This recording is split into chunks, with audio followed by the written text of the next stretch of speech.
सन् 1903 सालमा अमेरिकाको डेटन सहरमा बस्ने दुई दाजुभाइ विल्बर राइट र ओरविल राइट मिलेर पहिलो पटक आकाशमा जहाज उडाए। मानव इतिहासको उपलब्धिहरूमध्ये यो एक महत्त्वपूर्ण उपलब्धि थियो जसले हवाई यात्राको स्वरूपलाई पुरै बदलिदियो। उक्त उडानको सफलतापछि व्यावसायिक उडानहरू पनि सुरु गरियो जसले यातायातलाई थप सहज र सस्तो बनाइदियो। नेपालमा विक्रमसम्म 2015 असार 19 गतेबाट डगलास DC-3 डेकोडा नामक हवाई जहाज पहिलो पटक व्यावसायिक रूपमा नेपाली आकाशमा उड्यो। शाही नेपाल वायु सेवा निगमले आन्तरिक प्रयोजन र भारतसम्मको यात्राको लागि उक्त जहाज अमेरिकाबाट किनेर ल्याएको थियो। नेपाली जनताले सायद जीवनमा पहिलो पटक देखेको हवाई जहाज पनि त्यही थियो होला। तर दुर्भाग्यवश यो जहाज उडान सुरु गरेको 4 वर्षमै दुर्घटनामा पर्यो।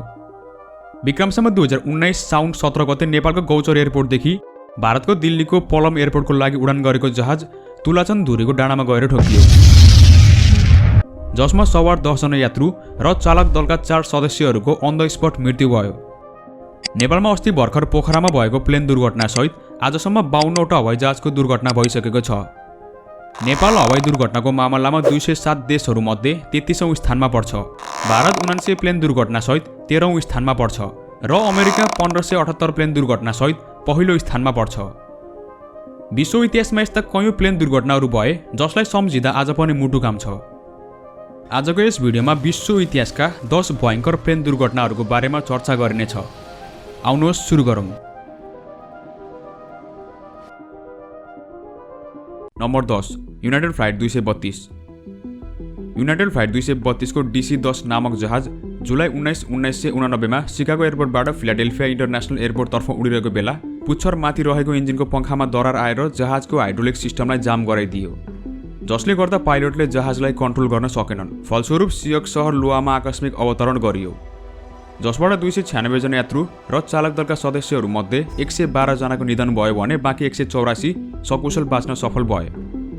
यो दुर्घटनाको अनुसन्धान गर्दा जहाजको इन्जिनको पंखा बनाउने धातु टाइटेनियममा अन्य तत्त्वहरू जस्तै नाइट्रोजन र अक्सिजनको मिश्रण रहेको पाइयो, जसले इन्जिनको पंखामा क्र्याक ल्याइदियो। त्यसपछि टाइटेनियमलाई 3 चरणमा भ्याकुममा राखेर पगालेर त्यसमा भएको अन्य सबै तत्त्वहरू निकालेर शुद्ध टाइटेनियमबाट मात्र जहाजको पंखा बनाउन थालियो भने जहाजको इन्जिनलाई पनि पंखा मुनि राख्न थालियो। उक्त क्र्यास ल्यान्डिङलाई हवाई इतिहासकै सबैभन्दा सफल इमर्जेन्सी ल्यान्डिङ मानिन्छ, जसलाई द इम्पोसिबल ल्यान्डिङ उपनामले पनि जानिन्छ। Number 9 American airlines flight 191। American airlines flight 191 दैनिक रूपमा शिकागो एयरपोर्टबाट लस एन्जलस एयरपोर्टसम्म यात्रा गर्थ्यो। उक्त अमेरिकन एयरलाइन्स फ्लाइट 191 अन्तर्गत म्याकडोनेल्ड डगलास DC-10-10 कोड भएको जहाज पर्थ्यो। मे 25, 1979 को दिउँसो पनि सधैँ जस्तो यात्रु भएपछि शिकागो एयरपोर्टबाट त्यो जहाज टेकअफको लागि रनवेमा कुदेर हल्का आकाशमा पुग्ने बित्तिकै त्यस जहाजको देब्रे साइडको पंखा मुनि रहेको इन्जिन जहाजबाट छुट्टिएर रनवेमा खस्यो, जसले देब्रे साइडमा बसेको पाइलटको नियन्त्रण गुम्न पुग्यो। जहाज निरन्तर देब्रे पंखा बिना माथि गयो र स्टल भयो, मतलब प्लेनको पंखाले प्लेनलाई हावामा उचाल्न सकेन र प्लेन देब्रे भागतिर ढल्किँदै गयो। प्राय पाइलटहरूलाई एउटा इन्जिन बिग्रिए पनि अर्को इन्जिनको सहायताले प्लेनलाई सुरक्षित ल्यान्ड गराउने तालिम दिएको हुन्छ। उक्त जहाज रनवे नजिकै भएकोले त्यो सम्भव पनि थियो, तर इन्जिन नै अलग गिएर झरेपछि त्यसले प्लेनको हाइड्रोलिक सिस्टमलाई जाम गराइदियो, जसले गर्दा प्लेन निरन्तर उल्टिन थाल्यो र उक्त एयरपोर्टको ह्याङ्गरमा गएर जमिनमा बजारियो। उक्त दुर्घटनाबाट 258 जना यात्रु, 13 जना चालक दल र 2 जना तल जमिनमा बसेको मानिससहित जम्मा 273 जनाको मृत्यु भयो। न्यून मर्म सम्मारको कारण यो घटना घटेको थियो। Number 8 the Grand Canyon mid air collision. June 30, 1956 शनिबारको दिन थियो। दुईवटा हवाई जहाज युनाइटेड एयरलाइन्सको डगलास DC-7 र ट्रान्सवर्ल्ड एयरलाइन्स TWA को Lockheed L1049 Super Constellation Los Angeles International एयरपोर्टबाट क्रमशः शिकागो र क्यान्सस सहरको लागि उडे। TWA जहाज DC-7 भन्दा 3 मिनेट पहिला उडेको थियो। जब TWA जहाज ग्रान्ड क्यानियन राष्ट्रिय निकुञ्ज नजिक आयो, बाक्लो कुइरोले अवरोध सृजना गरेपछि बादलबाट 1000 फिट माथि उडाउन अनुमति माग्दै माथितिर गयो। त्यसै बेला DC-7 जहाज पनि ठिक त्यही ठाउँनिर आइरहेको थियो। त्यति बेला अहिले जस्तो रेडारमा हेरेर जहाज चलाउने सिस्टम थिएन। गाडी चलाए जस्तो आकाशमा पनि त्यसै गरेर अगाडि जहाज आए नआएको ख्याल गरेर जहाज चलाइन्थ्यो। तर बाक्लो कुइरोले गर्दा दुवै जहाजको पाइलटले एकअर्कालाई देख्न सकेनन्। जब DC-7 ले TWA जहाज नजिकै देख्यो, तुरुन्तै मोड्न खोज्दा ब्याङ्किङ भएर TWA मा ठोकिन गई देब्रे पंखा भाँचियो र सिधै घुम्दै तल जमिनमा गएर बजारियो भने TWA जहाज नियन्त्रण बाहिर गएर अगाडिको भित्तामा ठोकिन पुग्यो र तुरुन्तै विस्फोट भयो। यस घटनामा परे दुवैटै जहाजका सबै चालक दल र यात्रु गरेर 128 जनाको मृत्यु भयो। जुन हवाई इतिहासमा पहिलो पटक 100 जना भन्दा बढी व्यक्तिहरू दुर्घटनामा परेर मरेका थिए। Number 7 Iran air flight 655। Iran air flight 655 सधैँजसो तेहरानबाट दुबईसम्म बन्दर अब्बास एयरपोर्ट हुँदै यात्रा गर्थ्यो। तर 3 जुलाई 1988 को दिन यस्तो घटना घट्यो जसले पुरै संसारलाई शोकयुक्त बनाइदियो। त्यतिबेला इराक इरान बीच भीषण युद्ध चलिरहेको थियो। यी दुई देशहरूले समुद्री मार्गबाट तेल बोकेर हिँडेका पानी जहाजलाई छानी फाइटर एयरबसले मिसाइल हानेर उडाउँथे। त्यसलाई रोक्न अमेरिकाले आफ्नो नेभी सैनिकहरूलाई त्यस सीमा क्षेत्रमा तैनात गरेको थियो। उक्त दिन पनि फ्लाइट 655 सधैँजसो तेहरानबाट बन्दर अब्बास एयरपोर्टमा ल्यान्ड गरेर यात्रु भरेर दुबईतर्फ उड्यो। तर अमेरिकन नेभी सैनिकहरूले उक्त यात्रुवाहक जहाजलाई फाइटर एयरबस जस्तो देखे। नेभीको सैनिकहरूले इरानको फ्लाइट कन्ट्रोल अफिस र सैनिक निकायसँग सम्पर्क गर्न प्रयास गरे पनि सफल नभएपछि नेभीका सैनिकहरूले बाध्य भएर मिसाइल हानेर विस्फोट गराए, जसबाट उक्त जहाजमा सवार 290 जनाकै अन द स्पट भयावह मृत्यु भयो। उक्त घटनाको मुख्य दोषी अमेरिका ठहर गर्दै इरानले आजका दिनसम्म पनि अमेरिकासँगको सम्बन्ध सुधार्न पहल नै गरेको छैन, जुन जायज पनि छ। Number 6 the New York collision. December 16, 1960 मा आइडल वाइड एयरपोर्टको लागि उडिरहेको युनाइटेड एयरलाइन्सको डगलास DC-8 बीच हावामै लागार्डिया एयरपोर्टको लागि उडिरहेको TWA लकहिड L1049 सुपर कन्स्टेलेसनसँग ठोकिन गई दुर्घटनामा पर्यो। DC-8 जहाज TWA को जहाजमा ठोकिँदा DC-8 को पंखामा रहेको इन्जिनले TWA को बीच भाग च्यातिदियो र उक्त TWA को जहाज स्ट्याटेन आइल्यान्डको मिलर फिल्डमा खस्यो भने DC-8 जहाज 90 सेकेन्ड हावामै उडिरह्यो। उक्त जहाजको दाहिने पंखा र इन्जिन ध्वस्त भइसकेकोले सन्तुलन गुम्न पुगी पार्क स्लोप ब्रुकलिनमा गएर बजारियो।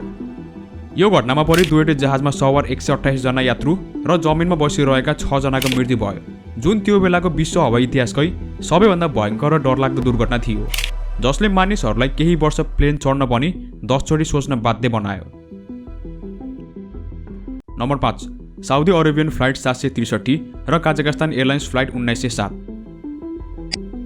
12 नोभेम्बर 1996 मा दिल्लीबाट साउदी अरबको तेहरानको लागि उडेको साउदिया फ्लाइट 763 नामक बोइङ 747 जहाज र काजाखस्तानको चिम्केटबाट दिल्लीको लागि उडेको जहाज पश्चिम दिल्लीबाट 100 किलोमिटर टाढा पर्ने चर्खी ददरी नामको गाउँको आकाशमा एक आपसमा ठोकिए।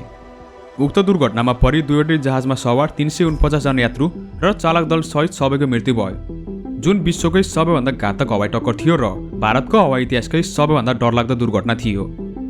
काजाखस्तानी जहाजको पाइलटले दिल्ली एयरपोर्टको रेडियो अपरेटरसँग राम्रोसँग सम्पर्क गर्न नसक्दा जहाजलाई निश्चित उचाइमा राख्न सकेनन् र घटना घट्यो। Number 4 Japan airlines flight 123। अगस्त 12, 1985 को दिन जापान एयरलाइन्स फ्लाइट 123 नामक जापानी जहाज सधैँ जस्तो घरेलु उडानको क्रममा हनेडा एयरपोर्ट टोकियोबाट इटामी एयरपोर्ट ओसाकाको लागि उड्यो। उडान सुरु गरेको 12 मिनेटपछि अचानक प्लेनभित्र डिकम्प्रेस हुन थाल्यो। डिकम्प्रेस भनेको त्यस्तो अवस्था हो जसमा जहाजको कुनै भागमा पल पर्न गई हावा लिक हुन थाल्छ। जहाजमा बाहिरी हावाको प्रेसरलाई सन्तुलन गर्न भित्र पनि हावाको प्रेसर दिएको हुन्छ, तर प्लेनमा पल परेपछि हावाको प्रेसरमा असन्तुलन आउन गई जहाज नियन्त्रण बाहिर जान्छ। उक्त जापानी जहाजको पुच्छरमा पल पर्यो र पछाडिको भाग नै उक्कियो र जहाज माउन्ट टाकामागाहाराको डाँडामा गएर ठोकियो, जसबाट यात्रु र चालक दल सहित 524 जनामा केवल 4 जना मात्र बाँचे, बाँकी 520 जनाको मृत्यु भयो। यो दुर्घटनालाई जापानी हवाई इतिहासकै सबैभन्दा भयावह घटना मानिन्छ।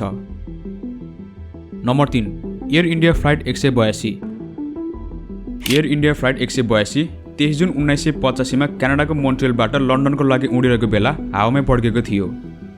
सिख आतंकवादी सङ्गठनको सदस्यहरूले उक्त जहाजमा बम सहितको लगेज ब्याग लगेपछि बम विस्फोट भएर जहाज टुक्रा टुक्रा भएर आयरल्यान्ड नजिकैको समुद्रमा खस्यो। त्यसै दिन सोही सिख आतंकवादी समूहले एयर इन्डियाको फ्लाइट 301 लाई विस्फोट गराउन जापानमा पनि लगेजमा बम राखेको थियो, तर जापानमा डेलाइट सेभिङ टाइमको प्रचलन भएकोले त्यो बम एयरपोर्टमा विस्फोट भयो र 2 जना जापानी कर्मचारीको मृत्यु भयो। विशेष गरी भारतीय विमान कम्पनीलाई आक्रमण गरेर भारतसँग बदला लिने उक्त आतंकवादी समूहको उद्देश्य थियो। सन् 2003 सालमा इन्दरजीत सिंह रियात, जो उक्त बम विस्फोटका दोषी थिए, उनलाई 15 वर्षको जेल सजाय भयो। Number 2 Malaysia airlines flight 17। नेदरल्यान्डको एम्स्टर्ड्यामबाट मलेसियाको कोलालम्पुरको लागि उडेको मलेसिया एयरलाइन्स फ्लाइट 17 लाई रसियन सैनिकहरूले 17 जुलाई 2014 मा युक्रेन रसियाको सिमानामा उडिरहेको बेलामा जमिनबाट मिसाइलद्वारा प्रहार गरेका थिए। उक्त जहाजमा सवार 283 जना यात्रु र 15 जना चालक दलका सबै सदस्यहरू मारिए। अन्तिम पटक सम्पर्क हुँदा उक्त जहाज युक्रेन रसियाको बोर्डरबाट 50 किलोमिटर टाढा थियो। डनबास क्षेत्रमा युक्रेन रसिया युद्ध भइरहेको कारण रसियाद्वारा उक्त जहाजमाथि आक्रमण गरिएको थियो, जसबाट कयौं निर्दोष मानिसहरू मरे। यो दुर्घटना मलेसिया एयरलाइन्सको 2014 सालको दोस्रो ठुलो प्लेन दुर्घटना थियो। ठीक 4 महिना अगाडि 8 मार्चमा फ्लाइट 370 गायब भएको थियो। उक्त दुई जहाज दुर्घटनापछि मलेसियन एयरलाइन्स कम्पनीलाई पुनः राष्ट्रियकरण गरिएको थियो। Number 1, the Tenerife airport disaster.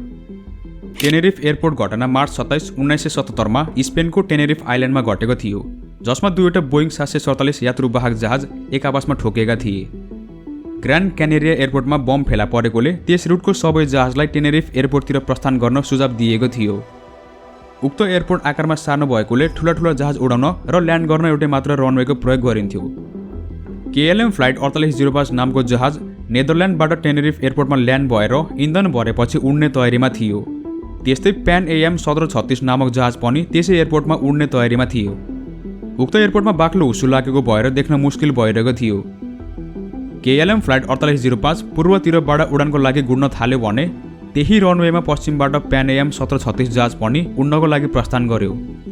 PAN AM 1736 लाई 3 नम्बर एक्जिटबाट ट्याक्सीवे हुँदै रनवेमा जान निर्देशन दिएको थियो। तर पाइलटले 1 नम्बर र 2 नम्बरको एक्जिटको पहिचान गरे पनि 3 नम्बरको एक्जिट चिन्न नसकेर 4 नम्बरतिर गयो। उता KLM फ्लाइट 4805 पनि उड्नको लागि रफ्तारमा आइरहेको थियो। दुईवटै जहाज नजिक आउँदा मात्र पाइलट र यात्रुले एकअर्काले देख्न थाले, तर त्यतिबेलासम्म धेरै ढिलो भइसकेको थियो। दुईवटै जहाज एक आपसमा ठोकिए, जसले गर्दा KLM 4805 को 234 जना यात्रु र 14 जना चालक दल सदस्य सबै मारिए भने प्यान AM को 396 जना मध्ये 335 जनाको मृत्यु भयो र केवल 61 जना मात्र बाँच्न सफल भए। यो दुर्घटनामा जम्मा 583 जनाको मृत्यु भयो, जुन हवाई इतिहासकै सबैभन्दा भयानक दुर्घटना मानिन्छ।